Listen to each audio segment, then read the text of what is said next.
So this is a paper mock-up of the visor that I'm talking about. I think it'll help keep some of the smoke in and help with the draft. And I made a paper form, and there's a piece of sheet metal, and that's the paper form. And then I also drew it out on the computer. I have my folds and everything in place.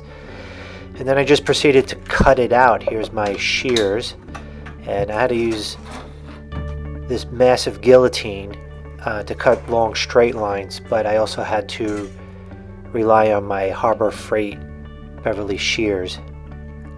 See how it just eats away at the metal.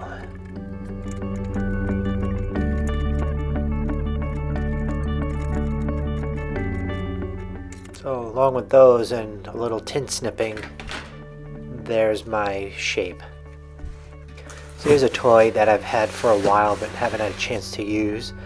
It's another Harbor Freight special, a 30-inch bending brake. You just clamp it down, and here's me testing it out.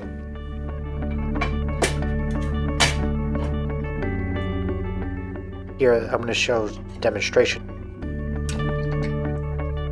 I was like really surprised at how well it does work. As long as you stay within the limitations, it's like really good.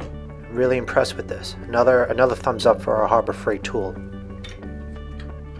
You can see just making a little lip. It's a nice clean bend. One thing I did have to do when you have a couple of bends, there's no way to use the brake. The folds get in the way. For those guys who do sheet metal will understand what I'm talking about.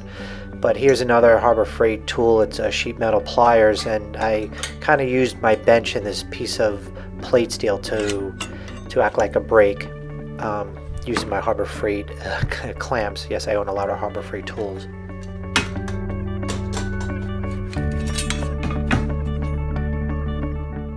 So I was able to form my metal.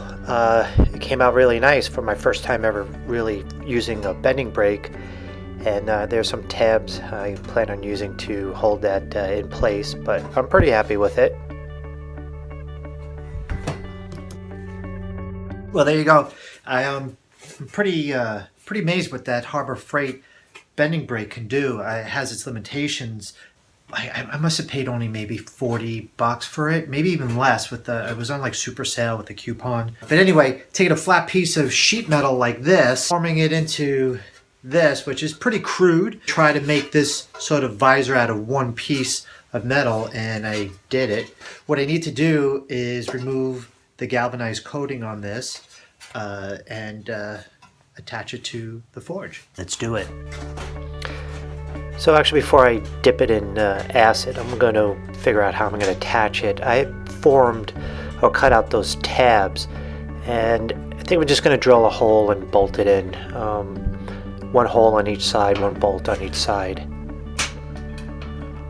And you would think that this would be pretty simple. One thing I learned, if you're ever going to drill or do anything, clamp it down.